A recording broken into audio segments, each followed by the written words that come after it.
Yeah, because we as a body put in a submission when they were writing the medicinal cannabis laws.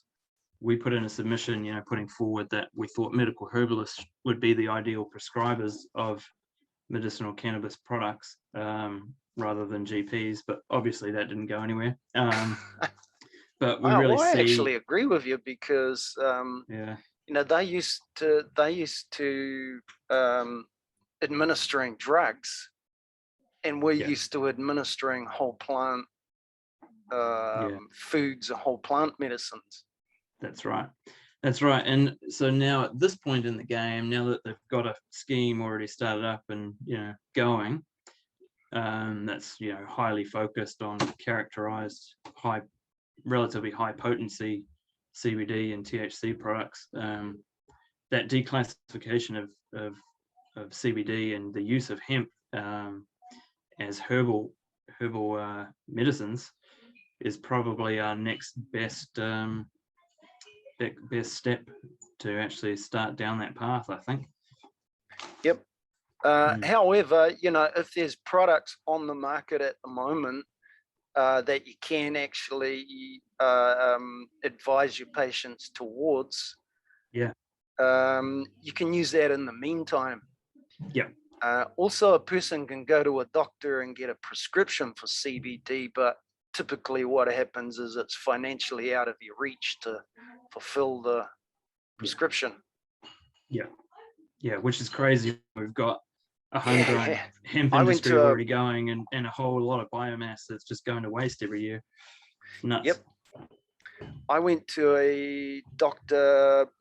I got a Zoom conference with a doctor. I forget his last name. He's up in Auckland. And I got a consultation with him. It lasted 3 minutes, and it cost, I was seeking to get some medicinal cannabis.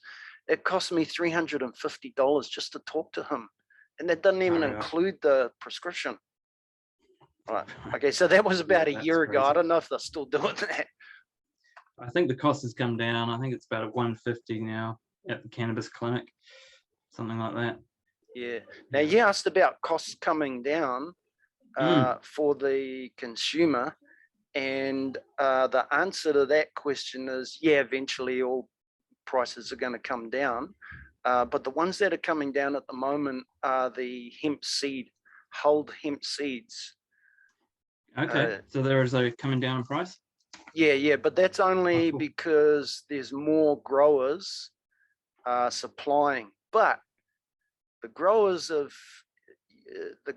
can't make a lot of money on a price item that's coming down.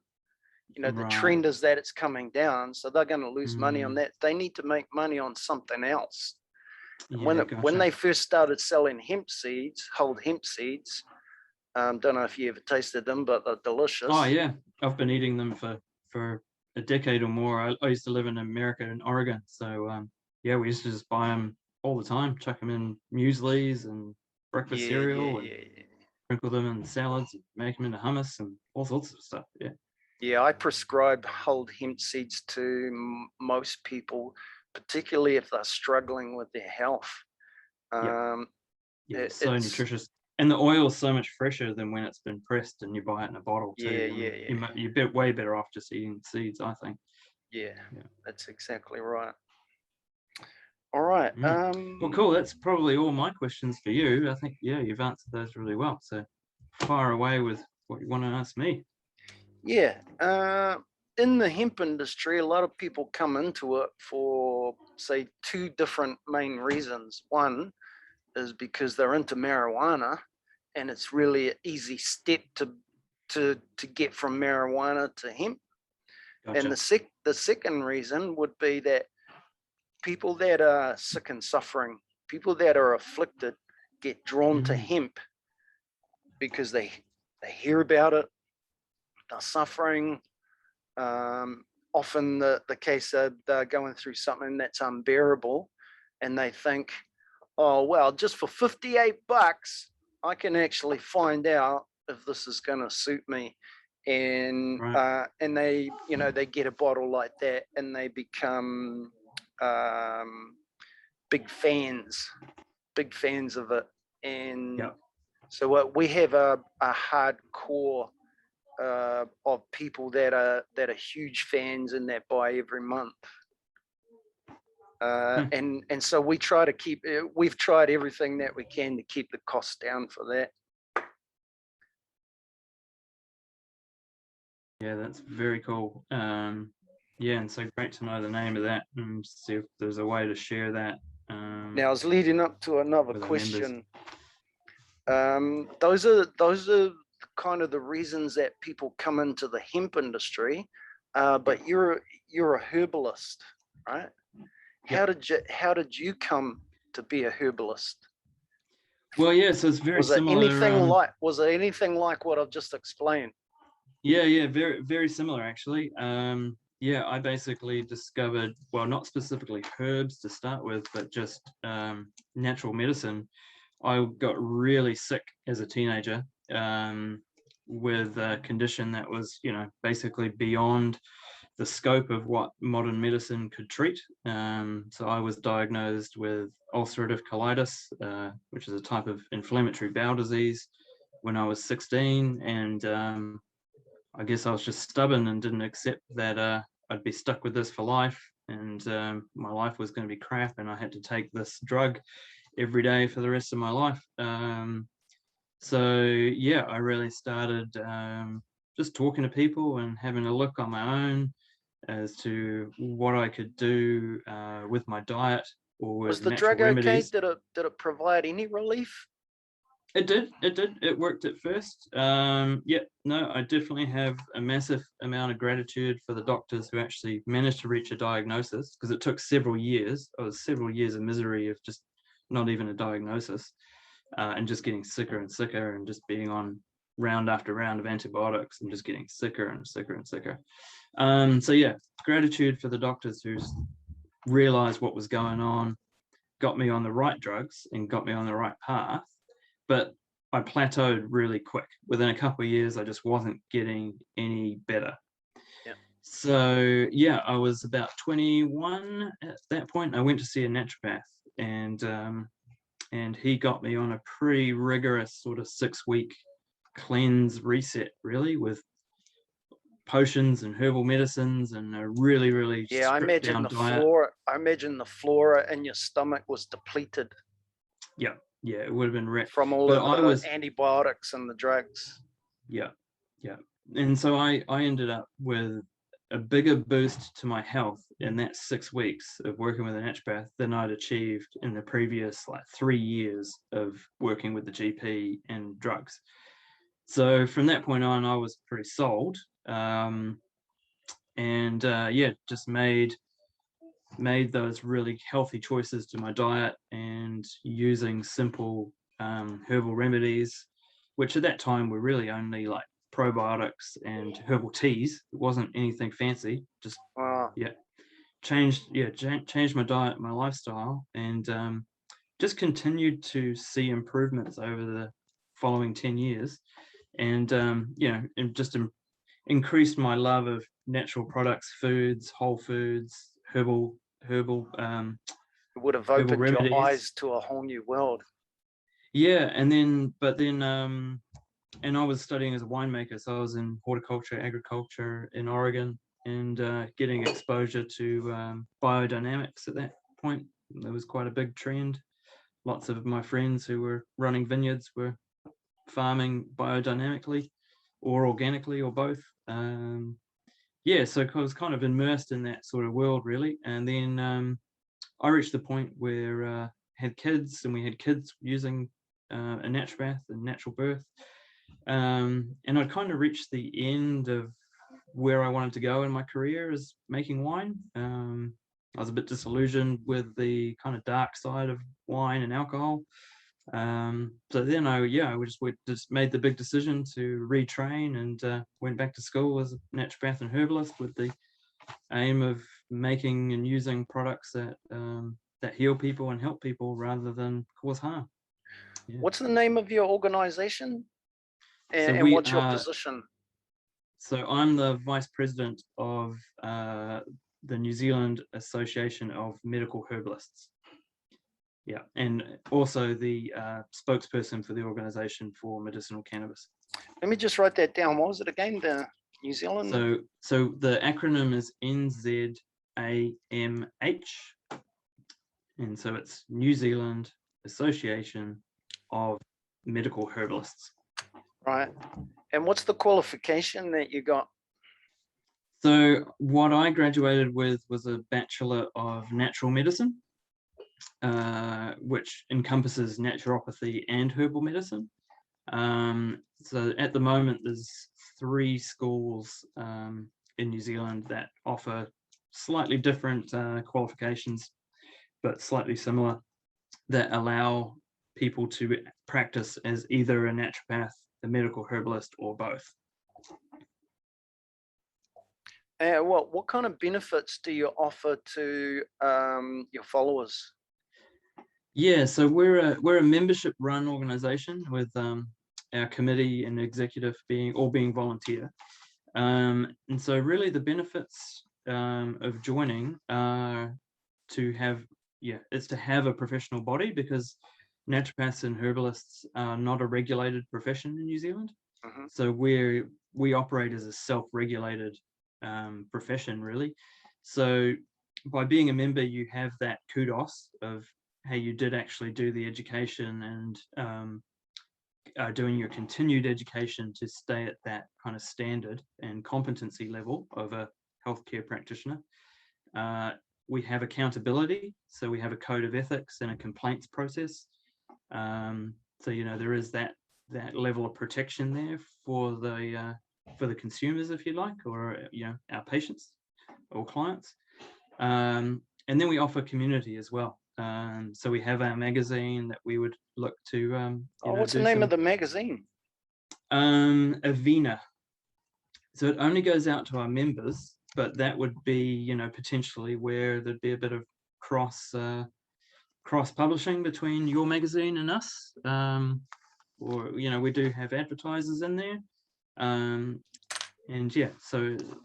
our members write articles, and we get guest herbalists from Australia write articles on herbs and herbal medicine and food, and so it's just a quarterly digital magazine. Yep. What's the address of your website?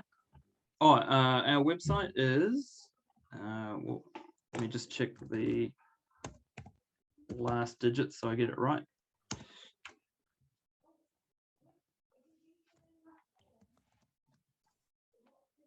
We are www.nzamh.org.nz.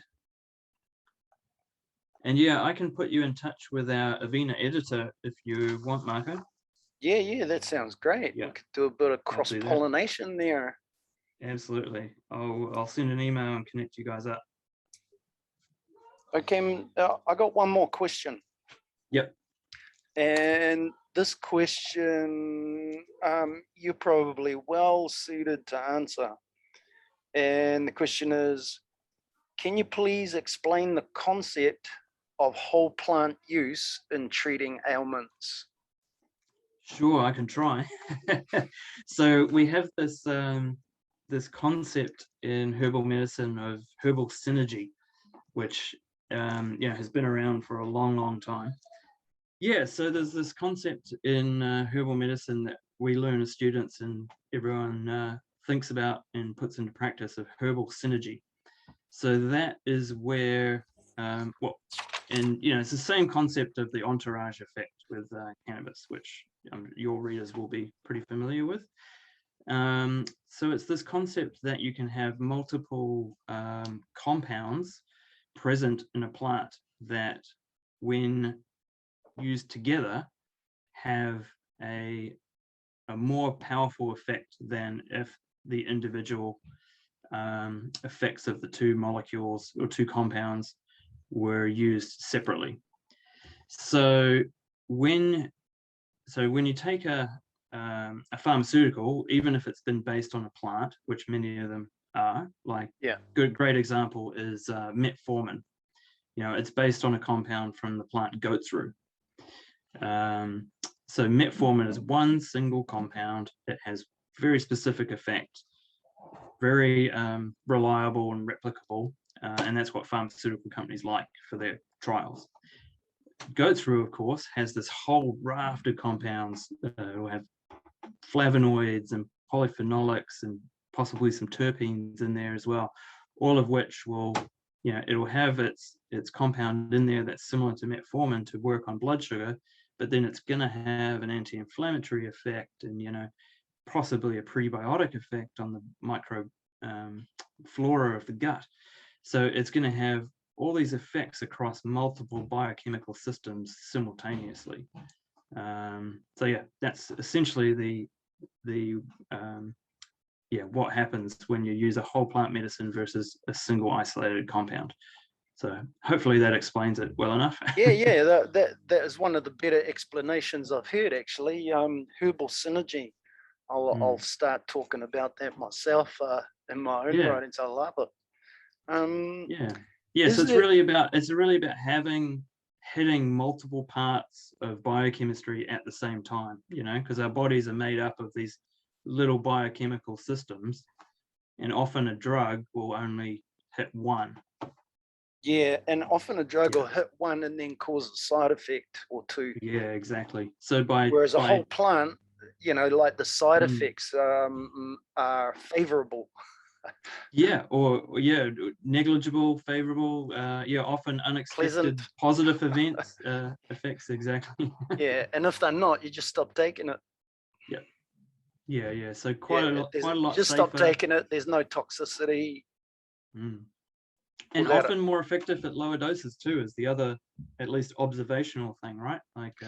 Yeah. That's interesting, because this product that we have here, Green Fairy, a lot of people tell us that they take a lot at the beginning, but then when they sort out what their level of is that they should take, they reduce it down to that level and just stay there. That's right. So versus a CBD product from the GP that's a CBD isolate, where you're going to need hundreds of milligrams and it's really only going to affect a couple of different receptors, you're affecting the whole raft of the system of receptors at the same time. Yeah. I would still take CBD if I was taking it for a specific set of symptoms and I needed, you know, immediate relief. But apart from that, I would go for the long game and try to improve my whole well-being using whole plant materials. Right. Yeah, and then I think, and the more we can actually be eating whole plants, not even infused oils or extracts, the more we can actually just consume the whole plant in our food, as to our previous discussion on eating hemp seeds. You know, then you are going to get all those effects, those local effects in the gut of eating that food, plus the bioactives that you absorb from it. So it's definitely the way to go. Right. Maybe one little addendum. If you believe in herbal synergy, can you take the herbs? Or let me give you an example. Can you take hemp that has its own herbal synergy and its own entourage effect, and take another herb and put that with it, and it have a multiplying effect? Yeah, there's no reason to think why not. So that's really what we learn, and that's the art of being a medical herbalist, is combining herbs together for one person, specific to that person. So that's what's very different about seeing a medical herbalist for a consult and a prescription versus buying, you know, capsules at the pharmacy or the supermarket that contain herbs. So we look at a whole person. We look at their constitution, what's going on for them in their life and across all of their health aspects. And then we'll put together often a mix. And that mix might have five